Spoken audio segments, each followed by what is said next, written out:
다은 씨, 내 여자친구 다은 씨.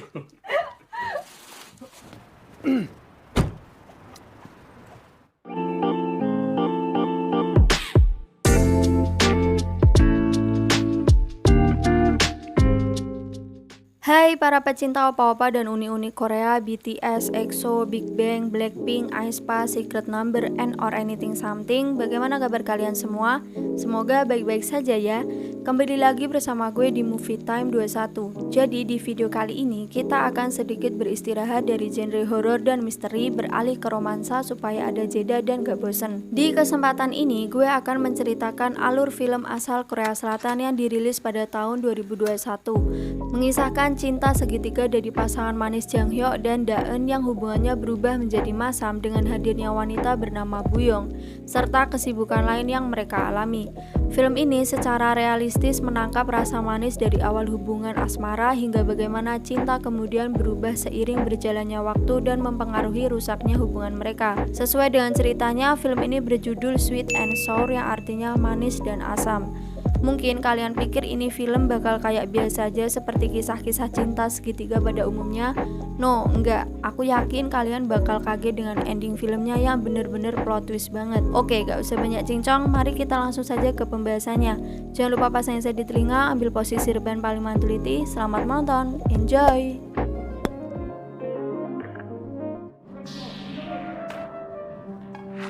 Cerita ini dimulai ketika ada seorang perawat kontrak yang memiliki jam kerja gila-gilaan hingga harus lembur setiap hari. Gadis itu bernama Daeun. Suatu hari, seorang pasien laki-laki penderita hepatitis B bernama Jang Hyuk masuk ke rumah sakit tempatnya bekerja. Daeun begitu perhatian dengan Jang Hyuk dan selalu mengayomi pasiennya. Pokoknya dari situ mereka jadi semakin dekat dan akrab. Daeun kerap kali menemui Jang Hyuk dan meminjam ranjangnya untuk beristirahat sebentar. Daeun juga sering memberikan perhatian-perhatian kecil sampai membuat Jang Hyuk jadi suka sama Daeun dan berniat mendekatinya. Dari situlah cinta mereka dimulai. 라고 불러도 되죠? 네, 네.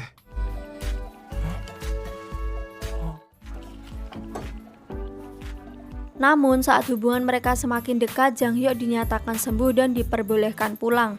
Meski sudah pulang, Jang Hyuk masih tetap menemui Daeun di rumah sakit dan berusaha mencari nomor handphonenya karena Daeun lama gak masuk kerja. Nah, jadi si Jang Hyuk ini bekerja sebagai pegawai tetap di suatu perusahaan teknisi. Kemudian setelah mendapatkan nomor HP-nya, Jang Hyuk pun langsung berusaha menghubunginya. Dan ketika tersambung, respon Daeun juga baik dan hangat. Ternyata Daeun gak masuk kerja karena sakit. Malam itu, Jang Hyuk langsung bergegas ke rumah Daeun.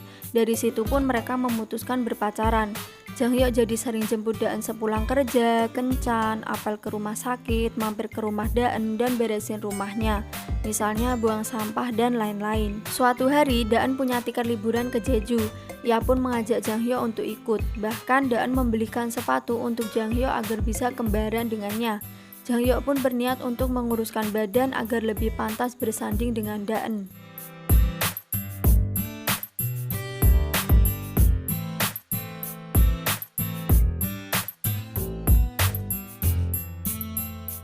Kemudian kita langsung beralih ke Jang Hyuk versi kurus. Seperti biasa, Jang Hyuk bangun dan memasakkan makanan untuk Daeun.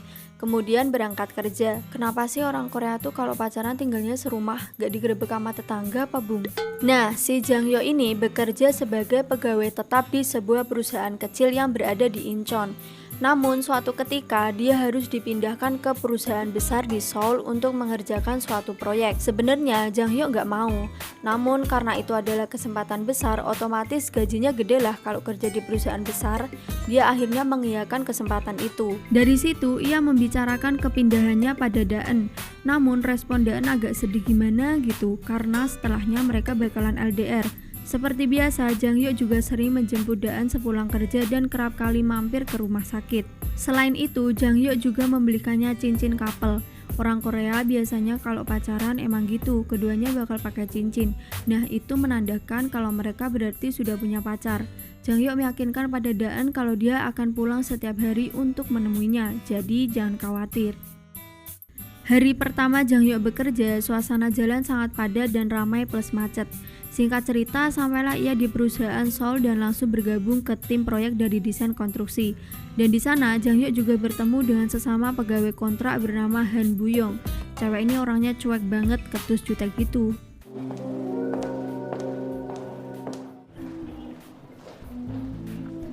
Sampai rumah, ia menceritakan hal itu pada pacarnya. Daen pun hanya tertawa melihat ocehan Jang Hyuk.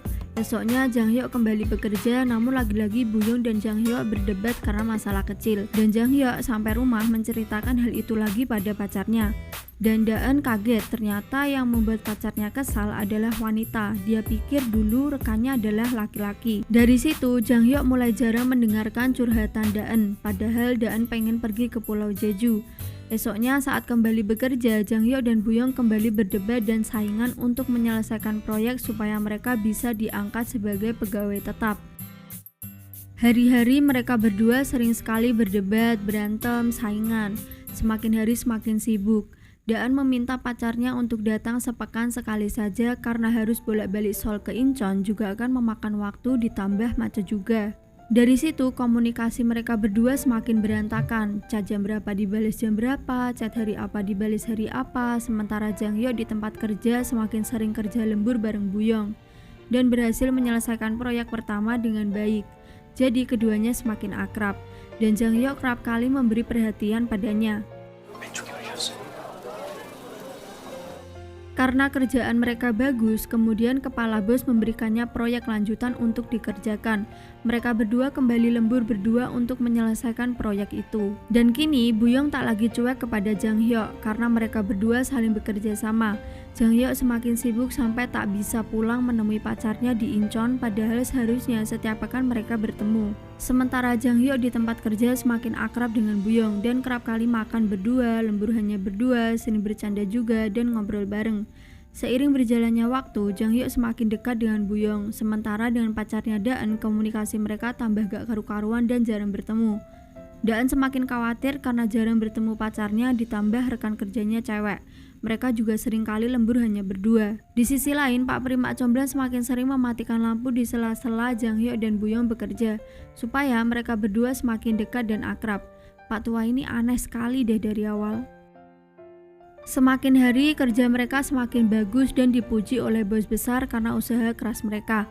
Akhirnya Buyong mengundang Jang Hyuk untuk makan malam. Ia pun mengiyakan undangan itu padahal seharusnya hari itu ia menemui Daen. Terpaksa Jang Hyuk membohongi Daen karena gak bisa datang dengan alasan ia lagi bersama atasan dan rekan kerjanya sedang makan malam di luar.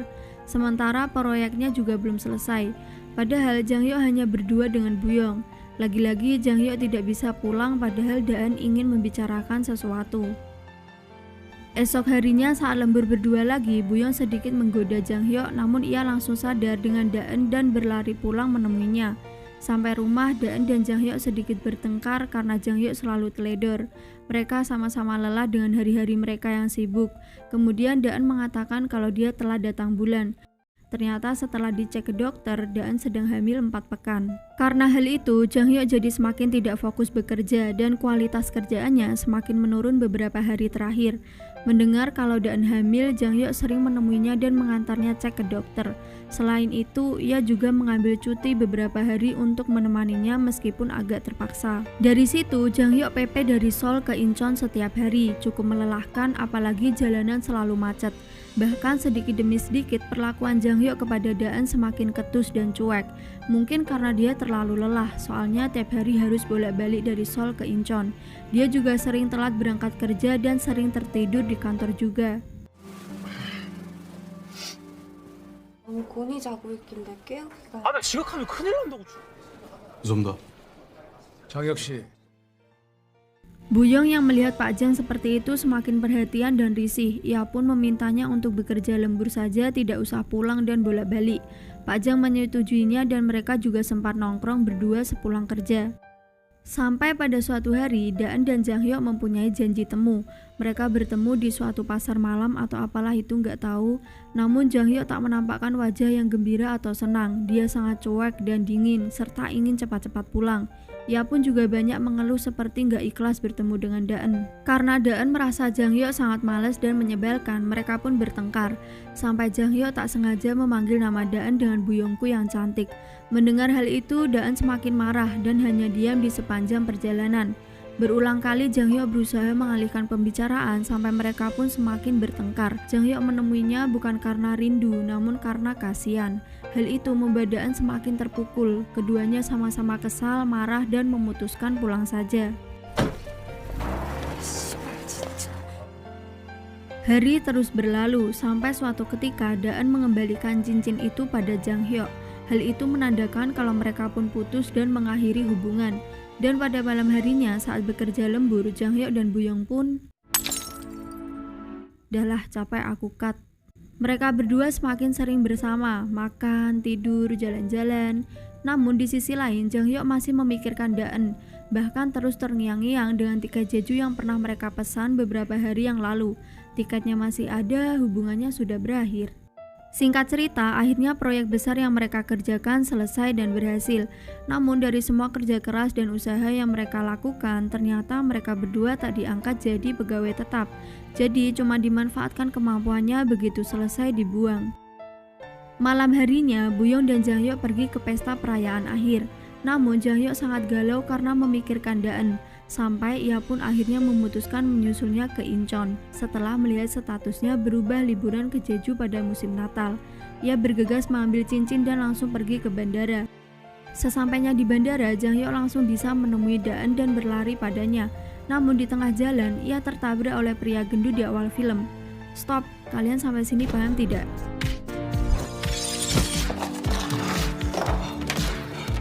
Percaya atau tidak, Jang Hyuk di awal dan pertengahan film adalah dua karakter yang berbeda. Satu gemuk dan satu kurus. Bukan karena sudah berhasil menurunkan berat badan, tapi memang ini adalah dua orang yang berbeda. Jadi, Daen sebenarnya lebih dulu memacari Jang Hyuk versi kurus selama 1 tahun 7 bulan dibandingkan Lee Jang Hyuk versi gemuk yang baru dekat 3 bulan. Untuk sepatu, Daen juga memberikan sepatu yang sama persis untuk mereka berdua, seolah-olah kita terkecoh kalau Jang Hyuk gemuk benar-benar mengubah dirinya menjadi kurus. Kenapa Daen bisa dekat dengan Jang Hyuk gemuk? Karena ia kesal dengan perlakuan pacarnya yang berubah seiring berjalannya waktu. Ditambah dia juga lagi hamil. Wanita hamil akan mengalami perubahan hormon, maka dia butuh kasih sayang dan perhatian lebih. Namun Jang Hyuk kurus justru cuek dan ketus pada Daen. Dan ajaibnya, kedua cowok ini sama-sama jatuh cinta di ruang rawat inap. Daen adalah tipikal cewek yang baik pada semua cowok. Dia friendly banget orangnya. Mungkin karena dia perawat dan seharusnya memang demikian. Hanya saja perhatian yang berlebihan akan membuat cowok berharap lebih dan jadi baper. Untuk nama, kedua cowok ini juga memiliki nama yang hampir sama, yaitu Jang Hyuk. Namun bedanya cuma terletak pada Lee. Lee Jang Hyuk adalah nama si pria gemuk. Dan kalau kalian teliti, mereka berdua memiliki pekerjaan yang berbeda. Yang gemuk di kantor teknisi, sedangkan si kurus sebagai arsitek. Jadi siapa yang duluan selingkuh? Menurutku justru Daen yang duluan selingkuh. Di dua tempat yang berbeda, mereka berdua sama-sama dekat dengan pria dan perempuan lain di area kerja mereka masing-masing. Jadi bisa disimpulkan alur dari film ini adalah maju mundur. Jadi endingnya fair enough untuk Daen dan Jang Hyuk versi kurus. Jika kamu sebagai penonton belum puas, sayangnya Buyong yang dikira sudah jatuh cinta ternyata ketika ditembak mengatakan belum siap. Dan sepertinya Pak Mak Comblang ini juga sudah tahu apa yang terjadi dengan mereka. Di sela-sela Jang Hyuk mau pergi ke Incheon, bapak itu mengatakan, jika tertinggal taksi, kau bisa menunggu yang berikutnya. Jika kau kehilangan seseorang, maka sampai di situ. Anyways, film pun tamat. Cerita-cerita seperti ini pasti sering sekali kita jumpai di kehidupan real life dan banyak sekali. Mungkin dari teman, sahabat, pengalaman orang, atau tetangga. Sesuai judulnya Sweet and Sour, manis dan asam, menurutku semua orang juga ngalamin kayak gitu deh. Aku pun dalam menjalani hubungan juga ada asam dan manisnya. Cuman letak permasalahannya aja yang berbeda. Film ini mendapatkan rating yang lumayan menurut voting IMDb, yaitu 6,7 dari 10. Kalau menurut aku pribadi 7,0 dari 10. Oke guys, sampai di sini dulu dong aku hari ini. Untuk kalian yang suka dengan videonya, jangan lupa untuk klik tombol subscribe karena subscribe itu gratis. Thank you for watching. See you on my next video. Bye bye.